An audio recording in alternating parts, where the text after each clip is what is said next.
Hello सी aspirants, कैसे हैं आप लोग? आए मस्त शानदार हैं और जबरदस्त है। क्वांटिटेटिव एप्टीट्यूड में मास्टर बनना चाहते हो? जी हां, मास्टर बनना चाहते हो। चाहे आप हो नॉन मैथ्स बैकग्राउंड से, चाहे आपको अभी भी लग रहा है मैथ्स में डर, चाहे आपके पिछले अटेम्प्ट नहीं निकले हैं, तो ये वीडियो आपको प्रॉपर सॉल्यूशन देगी। मैं आपको इस वीडियो में बताने वाला हूं कि नेक्स्ट 3 मंथ्स में आपका जो May 26 का एग्जाम आएगा सीए फाउंडेशन में, उसके लिए कैसे ढंग से प्लानिंग करें, कैसे अपना सिलेबस कंप्लीट करें, कौन से चैप्टर को कितने दिन दें, कैसे रिवीजन करें, सब कुछ बताने वाला हूं। क्योंकि मैं चाहता हूं कि मेरे सारे प्यारे प्यारे बच्चे मुझसे कैसे भी जुड़े हो, चाहे मुझसे पढ़ाई कर रहे हो, चाहे मेरे से सिर्फ यूट्यूब पे जुड़े हो, चाहे सिर्फ मेरी स्ट्रैटेजी वीडियोस देखते हो, उनको हेल्प मिलनी चाहिए। यस, तो this is a plan which you can follow even though you are doing self study. अगर या हमारे साथ से पढ़ रहे हो या कहीं से भी पढ़ रहे हो, सबको हेल्प मिलने वाली है। तो अगर ये वीडियो आपके लिए हेल्पफुल होती है तो जरूर अपने 1 या 2 दोस्त को जरूर भेजना ही भेजना है। 3 महीने का प्लान लेकर आऊं। पहले मैं ब्रीफली अगर बताऊं, 2-3 महीने में मैं बात कर रहा हूं, 2 महीने आप पढ़ाई करते हो लेक्चर से, तो 2 महीने में आप लेक्चर्स कवर करोगे। कैसे करोगे ये भी बताऊंगा अभी, ठीक है ना। और 1 महीना आप जो है रिवीजन पे फोकस करोगे, टेस्ट देने पे फोकस करोगे, अपनी गलतियों को सुधारने पे फोकस करोगे। तो हमारा फेब और मार्च का महीना जाएगा सिलेबस कवरिंग में, और 1 महीना जो जाएगा ना बाद वाला, वो जाएगा अप्रैल का in the covering of revision, test and जो वीक पार्ट है उसको अच्छा करने में, ठीक है ना। तो इस हिसाब से प्लान बनाया है। मान लो 60 दिन है आपके पास, ठीक है। मार्च के अंदर में हमने पूरा 31 दिन, अप्रैल के भी 2-3 दिन ऐड कर लो फरवरी के अंदर, क्योंकि 28 दिन ही होते हैं, ठीक है। मान लो 60 दिन है। 60 दिन में से 48 डेज आप प्रॉपर स्टडी करो, 10 से 12 घंटे प्रॉपर स्टडी कर लो, 48 डेज, ठीक है। 10-12 दिन मैंने बोला कि चलो कभी बैकलॉग हो गया, कभी आपको रिवीजन करनी है, कभी बीच में आपको थोड़ा सा चेक करना है कि भाई मैं सही पढ़ रहा हूं नहीं पढ़ रहा हूं, तो आपने थोड़ा बहुत टेस्ट देना है, तो उसके लिए आपने 12 बफर डे भी अलग कर दिए, ठीक है। अब ये 48 दिनों में आपको लगभग 105 घंटे का कंटेंट मिलेगा। कहीं पे भी आप रिकॉर्डेड लेक्चर्स देख रहे हो ना, तो 100, 105, 110 घंटे का आपको कंटेंट संक्षेप करके मिलता है। लाइव लेक्चर लेते हो तो वही कंटेंट 180 घंटे तक जाता है, बट जब हम इसको रिकॉर्डेड मोड में देखते हैं ना, तो 105 घंटे के आसपास आपका कंटेंट, 100 से 120 घंटे के अंदर मान लो आपका कंटेंट होना चाहिए, आपको देखना चाहिए, ठीक है। आपको डेली जो है ना 2.25 घंटे से 2.5 घंटे के लेक्चर अटेंड करने हैं। आपका मोटा मोटा ये कवर हो जाएगा, है ना। 2.25 घंटे से 2.5 घंटे के लेक्चर कवर करोगे, देख लो भाई, डिवाइड करके मोटा मोटा कवर हो जाएगा, ठीक है। यस, ये करेंगे तभी जब आप एक प्रॉमिस करते हैं कि मैं कंसिस्टेंटली एफर्ट दूंगा और मैं अपनी ये जो स्ट्रैटेजी बनाई है, ये स्ट्रैटेजी प्लान को एग्जीक्यूट सही से करूंगा। अगर आप ये दोनों कमिटमेंट कर रहे हो तभी ये कर पाओगे। 60 दिन में 48 दिन लग रहा है तुमको कि सिर्फ 48 दिन ही पढ़ना है, 12 दिन का गैप मिलेगा, नहीं, ये 48 दिन बहुत अच्छे से पढ़ना है। यस, तभी होगा। और इसमें डेली 2.25 घंटे लेक्चर्स तो करनी है, उसके अलावा 1 घंटा होमवर्क करना। तो मैथ्स के अंदर में मैं बोल रहा हूं आपको 3-3.5 घंटा करना होगा। 2-2.25 घंटे या 2.5 घंटे तक के लेक्चर देखने, और 1 से लेकर 1.25 घंटा या 1.5 घंटा तक के आपको होमवर्क करना है, ठीक है ना। ये करना ही करना है।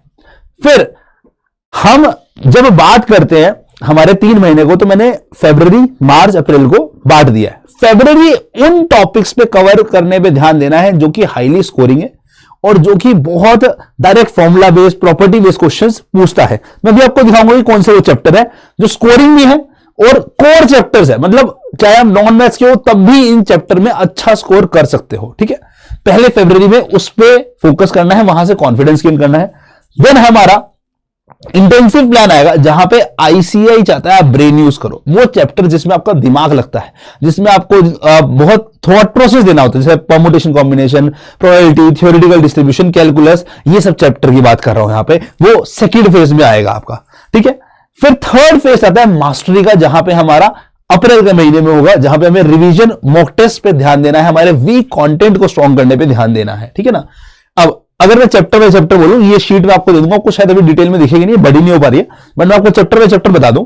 तो सबसे पहले मैथमेटिक्स और फाइनेंस चैप्टर की बात करिए मैंने, जहां पे मैंने आपको 4 दिन दिए हैं कि 4 दिन में चैप्टर पे कमांड पाओ। फिर लॉजिकल रीजनिंग के 4 चैप्टर है, डेली 1-1 दिन में 1-1 चैप्टर कवर करोगे तो 4 दिन में आपके चारों चैप्टर कवर हो जाएंगे, ठीक है। यस, फिर हमने रेशियो, प्रोपोर्शनल, डाइमेंशनल लोगरिथम को कवर करने के लिए बोला आपको 4 चैप्टर यहां पे कवर करो, ठीक है। अब अगर इतना ही करोगे ना, ये देखो सिर्फ 6 चैप्टर कवर करोगे, 40 मार्क्स कवर हो जाते हैं। यस, 40% मार्क्स कवर करते हैं ओनली दीज 6 चैप्टर। फिर हमारा statistical description of data, measure of central tendency, measure of dispersion and index number. Again very easy part of the stats, again ये 20 marks और cover करते हैं। ये सारा कुछ आपका जो है ना, ये फैब मंथ में कवर हो जाना चाहिए। फैब में ये कवर कर लो, कर सकते हो आराम से, 1 महीने में कवर कर सकते हो। एंड देन उसके बाद correlation, regression, equation, linear inequality, sequence, series, sets, relation function, PNC, probability, theoretical distribution, sampling and हमारा लिमिट्स एंड कॉन्टिन्यूटी। ये हमारा जो है मार्च के महीने में कवर हो जाएगा। और आपको अगर लगता है कैलकुलस पढ़ने की जरूरत है तो फर्स्ट वीक ऑफ अप्रैल के अंदर में बचा हुआ जो कैलकुलस वाला पार्ट होगा, जस्ट वो कवर कर लेना, ठीक है।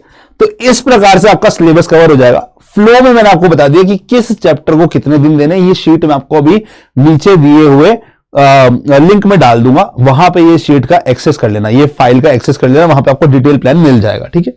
अब आपको क्या करना है, डेली अगेन 1.25 घंटे से 2.5 घंटे का रिकॉर्डेड लेक्चर देखना है। कहीं से भी देखो, कैसे भी देखो, मेरे से देखो, वन शॉट्स में देखो, कहीं से भी पढ़ो, आपको पढ़ना ही पढ़ना है, ठीक है ना। यस, होमवर्क जो है डेली अगेन 1 से 1.25 घंटे का होमवर्क होगा। जो भी टॉपिक पढ़ोगे ना, उसके क्वेश्चंस लगाना है। उसके क्वेश्चंस लगाना बहुत इंपॉर्टेंट है भाई। जब टीचर पढ़ाता है ना, तो आपको कॉन्सेप्चुअल क्लैरिटी मिलती है, आपको वो रास्ता मिलता है कि किस रास्ते पे चलकर आपको जो है आपकी मंजिल पर पहुंचना है, उस चैप्टर को अच्छे से कंप्लीट करने तक पहुंचना है। बट चलना खुद है, मतलब प्रैक्टिस खुद ही करनी है। आप कोई भी चीज सीखते हो ना, तब तक नहीं सीख सकते जब तक खुद से प्रैक्टिस नहीं करते हो। ये वैसी चीज है, ये प्रैक्टिकल चीज है, करने से आएगी। कोई समझा देगा, थॉट प्रोसेस बता देगा, स्टेप्स क्लियरली समझा देगा, क्या स्टेप्स है, क्यों है, किस लिए है, क्लियर बता दिया, सामने वाले ने करके दिखा दिया। बट जब तक खुद से प्रैक्टिस नहीं करोगे नहीं होगा। तो डेली 1 से 1.25 घंटा होमवर्क करना है, जो टॉपिक पढ़ोगे उसी का करना है, ठीक है। फिर हफ्ते के अंदर में ना एटलीस्ट 1 टेस्ट दे दो, और एक बार रिवीजन के लिए जो 6 दिन पढ़ा उसके लिए 2 से 3 घंटा अलग कर लो। क्योंकि जब मैं दोबारा से रिवाइज करता हूं ना, मेरे मेमोरी में वो फॉर्मूलाज, वो प्रॉपर्टीज, वो कॉन्सेप्ट छप जाता है। उस पर फोकस करो, ठीक है। यस, अब आपके ये 2 महीने बीत जाएंगे, फिर आएगा तीसरा महीना। तीसरे महीने में ना अभी कुछ नहीं करना, जितना पढ़ा है, जो पढ़ा है, ढंग से बैठ के उसको रिवाइज करो। उसमें वो क्वेश्चंस जब आप पढ़ रहे थे जिसमें आपको दिक्कत आ रही थी, जो आपको लग रहा था यार ये वाले क्वेश्चन शायद मुश्किल लग रहे थे, उस पर ज्यादा फोकस करना है। और सारे चैप्टर को 15 दिन के अंदर में आपको वापस से रिवाइज करना है, फॉर्मूलाज, प्रॉपर्टीज, और वो क्वेश्चन जो आपको सही में दिक्कत दे रही थी उसको पहले से मार्क करके रखो और उसको इन दिनों में रिवाइज करो। फिर अगले 10 दिन के अंदर में डेली बैठ के 1 टेस्ट, या एटलीस्ट इन 10 दिनों में 5 मॉक टेस्ट लगाओ, बढ़िया से मॉक टेस्ट लगाओ, ठीक है। एंड देन उसके बाद जो आपके वीक एरियाज है ना, जो भी आपको लग रहा है कि टेस्ट से समझने के बाद समझ में आया कि मुझे लग रहा था मेरे इस चैप्टर के फॉर्मूलाज, प्रॉपर्टीज, कॉन्सेप्ट क्लियर थे, बट शायद मैं उतना अच्छा स्कोर नहीं कर पा रहा, उन चैप्टर पे अगले 5 दिन बैठ के दबा के फोकस करो। अगर आपने ये प्लान फॉलो किया, मैं आपको गारंटी देता हूं कि बेटा तू 90-95 तक स्कोर कर सकता है, इवन दो नॉन मैथ्स का हो। बट 70-80 लाना तो तेरे लिए हलवा बन जाएगा और इजीली पॉसिबल है। बट अगेन यही बोल रहा हूं, तेरे को ब्रेक लेना है, हफ्ते में 1 दिन का ब्रेक ले, आधा दिन आराम कर, ठीक है। बट तेरे को बाकी दिन पूरा तबाही के साथ मेहनत करनी है, ताबड़तोड़ तरीके से अपनी पढ़ाई करनी है। यस, ठीक है भाई, ओके। नेक्स्ट, अगर बात करता हूं मैं आपसे कि इन शॉर्ट जो भी बताया है, क्रिस्प में क्या बोला है मैंने, देखो कंसिस्टेंटली 2.5 घंटे का लेक्चर देखना है, 1 घंटे 1.25 घंटे का मैथ्स का होमवर्क करना है, अपनी प्रोग्रेस को ट्रैक करते रहो, हर वीकेंड पे बैठ के देखो मैंने जो पढ़ा है मुझे कितना याद है, कितना रिटेन है, उस दिन टेस्ट दो, उस दिन वापस से एक बार थोड़ा सा प्रॉपर रिवाइज करो, समझने की कोशिश करना है और प्रैक्टिस खुद को करने की कोशिश करनी है। रट्टा मारने से काम नहीं चलेगा, हर चीज को समझेंगे, कैसे वो फॉर्मूला अप्लाई हो रहा है, कैसे वो प्रॉपर्टी अप्लाई हो रही है, उस पर ध्यान देंगे और खुद से प्रैक्टिस करके आगे बढ़ेंगे। यस, रिवाइज करो रेगुलरली, एवरी वीकेंड रिवाइज करो, जब सिलेबस खत्म हो जाएगा उसके बाद रिवाइज करो, फिर टेस्ट दो, फिर गलतियां चेक करो, फिर रिवाइज करो। एंड मैं आपको गारंटी देता हूं, अगर आपने ये काम किया तो आपकी सक्सेस गारंटीड है। यस, तो अगर आप ये प्लान को फॉलो करने वाले हो तो मुझे कमेंट में लिख दो, आई will follow 100%। I will follow 100%। मैंने काफी एफर्ट लगी है, पीपीटी बनाई है, बहुत सोच समझ के बनाई है। मैं चाहता हूं कि मेरे बच्चे भी एफर्ट करें और लिखे मुझे कमेंट में आई विल फॉलो 100%। जब तुम कायनात को बोलते हो ना कि हाँ मैं फॉलो करने वाला हूं, तब तुम सही में करते हो। जो ये लिखोगे ना कमेंट में, तो वो आपको आश्वासन दिलाएगा कि हाँ मैं करूंगा। तुम अपना एफर्ट लगाओगे ना ये, तो तुम ये करोगे, वरना ये ज्ञान बन के रह जाएगा।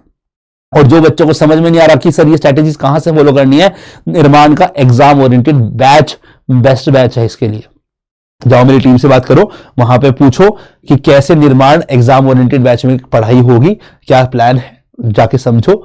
और अगर समझ में आता है तो एनरोल करो, ठीक है। You will be very much beneficial from the classes and this strategies will be followed according to that, ठीक है।